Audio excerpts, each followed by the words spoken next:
Assalamualaikum warahmatullahi wabarakatuh. Izin memperkenalkan diri, perkenalkan nama saya Intan Novia Febrianti dengan NPM 255570709. Saya di sini ingin menjelaskan soal kuis, yaitu soal yang pertama. Diketahui semesta U 1, 2, 3, 4, 5, 6, 7, 8, himpunan A bilangan genap di U A sama dengan 2, 4, 6, 8, himpunan B bilangan lebih besar atau sama dengan 5 di U B sama dengan 5, 6, 7, 8. Soal yang pertama tentukan U komplement dari A, dan yang B tentukan A gabungan dari B, yang C tentukan A selisih dari B, dan yang D tentukan A irisan simetris dari B. Jadi di sini saya ingin menjawab soal yang pertama, yaitu tentukan U komplement dari A.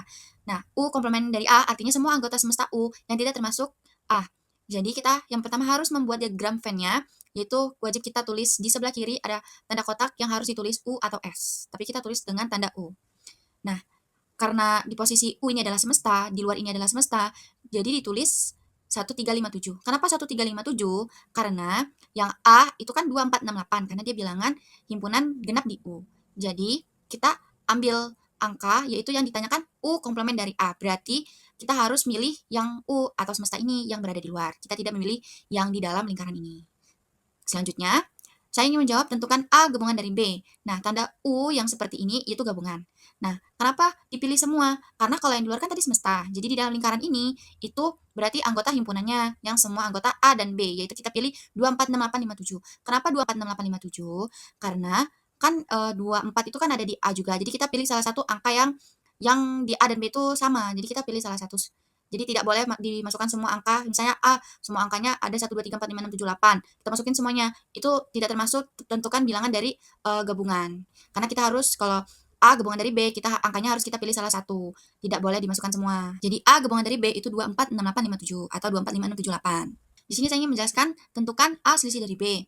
Nah, U terbalik ini atau biasa kita kenal N itu ditandai dengan irisan. Nah, irisan itu seperti apa sih bentuknya? Nah, kita harus dibuat dua lingkaran tersebut. Nah, yang kita coret itu yang di tengah, itu namanya irisan. Nah, yang A kan 2468, yang B 5678. Nah, irisan itu pilih angka yang sama di antara A dan B. Nah, A dan B ini kan ada memiliki angka yang sama tuh, yaitu 6 sama 8. Nah, kenapa nggak milih semua? Karena kan yang ditanya irisan, yang di tengah-tengahnya aja. Jadi, elemen yang sama itu adalah 6 dan 8, yaitu yang kita coret yang di tengah. Jadi, itu namanya irisan. Selanjutnya, saya ingin menjelaskan tentang yang D. Tentukan A selisih simetris dari B. Nah, simbolnya itu yang lingkaran ada tanda plusnya di tengah. Nah, kita yang berarti yang ditanya itu A dan B aja, yang di tengahnya tidak termaksud. Karena kenapa? Karena kan A gabungan dari B kan 2, 4, 5, 6, 7, 8 dan irisannya 6 sama 8. Nah, jadi kita tuh pilih yang di kanan dan kirinya aja. Di lingkaran kanan di A dan lingkaran di B. Kenapa nggak di tengah? Karena kan selisih simetris. Jadi selisih itu yang di tengah itu tidak termaksud. Jadi jawabannya 2, 4, 5, 7. Seperti itu. Nah, untuk soal yang kedua, tentukan dualitas dari persamaan berikut dan buktikan menggunakan hukum-hukum himpunan.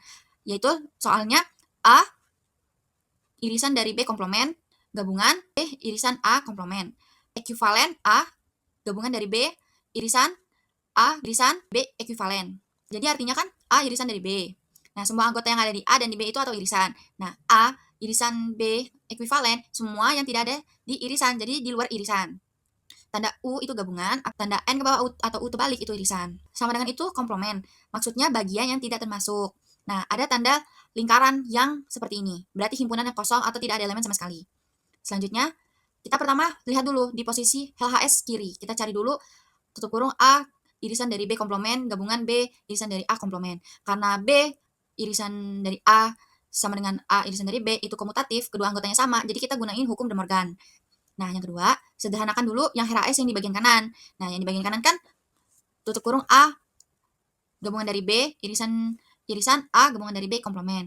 Jadi kita gunain hukum De Morgan tadi. Nah, kita gunakan distributif A gabungan dari B irisan dari A komplement, terus gabungan A gabungan dari B irisan dari B komplement. Kemudian kita sederhanakan tiap bagian. Nah, ini kan tadi ada A gabungan dari B irisan dari A komplement, ekuivalen A irisan A komplement, gabungan dari B irisan dari A komplement, ekuivalen yang tadi tandanya yang tidak ada elemennya. Kita balik lagi ke bagian yang ini. Nah, berarti himpunannya kosong, tidak ada elemen sama sekali. Jadi, kesimpulannya itu A irisan dari B ekuivalen. Seperti itu. Nah, jadi kesimpulannya kita menggunakan hukum De Morgan. Sini ingin menjelaskan soal nomor 3, yaitu P sama dengan kurung keluar X 0 kurang dari sama dengan X kurang dari sama dengan 12. X bilangan genap. Terus artinya P sama dengan 0, 2, 4, 6, 8, 10, 12. Karena yang diambil kan bilangan genap dari 0 sampai 12. Selanjutnya Q. 2 kurang dari sama dengan X kurang dari 15, X bilangan ganjil, artinya Q 3, 5, 7, 9, 11, 13. Kenapa nggak ngambil angka 2? Karena kan yang diminta bilangan ganjil, jadi kita ambil dari bilangan 3 sampai 13. Kenapa nggak ngambil 12, 14? Karena 12, 14 itu bilangan genap. Pertanyaannya, P gabungan dari P gabungan Q kurang Q. Nah, arti dari operasi tersebut itu P gabungan dari Q, P dan Q. Selanjutnya yang kedua, kurang Q, artinya hapus semua anggota bagian Q dari himpunan di depannya. Selanjutnya, gabungkan P dan Q. Karena kan P gabungan dari Q. 0, 2, 3, 4, 5, 6, 7, 8, 9, 10, 11, 12, 13. Kenapa diambil semua angka ini? Karena kita balik lagi yang sebelumnya, kan P itu 0, 2, 4, 6, 8, 10, 12. Dan Q 3, 5, 7, 9, 11, 13. Nah, jadi kita gabungkan nih semua angkanya. Nah, kemudian kita hapus anggota Q dari gabungan. Kenapa diambil 0, 2, 4, 6, 8, 10, 12? Karena di bagian ini kita ambil saja di bagian depan. Selanjutnya, hitung P kurang Q. Karena P semua genap dan Q semua ganjil, tidak ada angka yang sama. Jadi kita P dikurang Q 0, 2, 4, 6, 8, 10, 12 dikurang Q 3, 5, 7, 9, 13. 9, 11, 13. Jadi jawabannya P gabungan dari Q dikurang Q sama dengan P kurang Q sama dengan 0, 2, 4, 6, 8, 10, 12. Oke, di sini saya ingin menjelaskan soal nomor 4, yaitu kita memiliki 3 mata pelajaran, yaitu matematika, fisika, dan kimia. Nah, ternyata diketahui di dalam kelas itu ada 50 siswa. Nah, kita kasih tanda MFK. Kenapa MFK? M itu ditandai dengan matematika, F itu ditandai dengan fisika, K itu ditandai dengan kimia. Nah, kemudian M itu ternyata disukai sebanyak 28 siswa. F itu ternyata disukai sebanyak 25 siswa. Kemudian kimia. Kimia ini ternyata siswanya suka jumlahnya 20. Ternyata matematika dan fisika itu disukai sebanyak 12 siswa. Dan matematika disukai dengan kimia itu sebanyak 10 siswa. Dan fisika dan kimia disukai sebanyak 8 siswa. Nah, MFK ternyata di antara matematika, fisika, dan kimia tidak menyukai itu 5 orang siswa. Nah, selanjutnya kita untuk menghitung hanya M, kita ambil total M lalu dikurangi semua yang juga suka F atau K. Nah, jadi irisan ini tuh memiliki 3 kali. Nah, biasanya kita menggunakan rumus M sama dengan M kurang M irisan dari F dikurang M irisan dari K ditambah M irisan F irisan K. Nah, karena ada yang di M irisan F dan irisan K, dikurangkan 2 kali waktu dikurangi M irisan dari F dan M irisan dari K. Caranya seperti ini. Jadi kita lakukan perhitungan dulu. Yang hanya matematika kan tadi 28. Nah, 28 dikurang 12 dikurang 10 ditambah 5 sama dengan 11. Kenapa 12, 10, 5 ini dapat dari mana? Kita balik lagi ke awal. Nah, kan 20 sama 25 sama 5 kan tadi perhitungannya yang 3 ini kan gak suka dengan 3 mata pelajaran tersebut. Jadi kita hitung dulu yang suka dan tidak suka, seperti itu. Jadi hanya matematika itu 11 siswa. Yang kedua hanya fisika. 25 dikurang 12 dikurang 8 ditambah 5. 5 ini kenapa sih? Nah, karena 5 tadi kita balik lagi. 5 ini berarti tidak menyukai 3 mata pelajaran. Kan tadi rumusnya harus ditambahkan di setiap 3 yang tidak menyukai 3 mata pelajaran. M irisan dari F irisan dari K. Nah, jadi ketahuan nih, 5 ini dapat dari mana? Dari M irisan dari F irisan dari K. Jadi sama dengan 10 siswa yang suka dengan hanya fisika. Selanjutnya kimia, sama seperti tadi. Kimia yang sukanya kan 20, dikurang 10, dikurang 8, ditambah 5, sama dengan 7.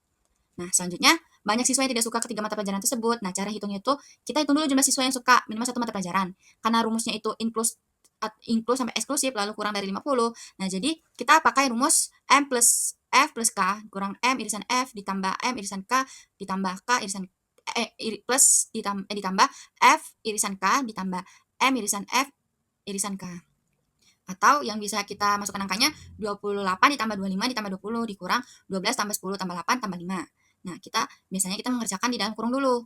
12 tambah 10 tambah 8 kan 30. Semuanya yang di sebelah kiri ada 73. Berarti 73 dikurang 30 ditambah 5 semuanya sama dengan 48. Nah, jadi yang tidak suka dengan ketiga itu total dikurang suka tidaknya 1. Nah, jadi yang semua yang kita 48 ini kita masukkan ke yang tidak suka yaitu 48 dari total 50 siswa. Jadi sama dengan 2. Nah, dari 4 soal tersebut yang hanya suka matematika kan tadi 11. Nah, hanya fisika 10, hanya kimia 7 dan tidak suka ketiga mata pelajaran tersebut adalah 2. Nah, untuk soal nomor 5 yaitu yang pertama trikotomi, jika X dan Y adalah bilangan, maka tepat satu di antara berikut X kurang dari Y atau X sama dengan Y atau X lebih dari Y. Kedua, ketransitifan. Nah, jika X kurang dari Y dan Y kurang dari Z, maka X Z. Dan yang ketiga, penambahan. Jika X kurang dari Y, dan hanya jika X plus Z kurang dari Y plus Z. Nah, yang keempat, perkalian ketika Z positif. X kurang dari Y jika dan hanya jika XZ atau XYZ. Ketika Z negatif, X kurang dari Y jika dan hanya jika XZ lebih dari YZ. Sekian dari saya akhiri. Wassalamualaikum warahmatullahi wabarakatuh.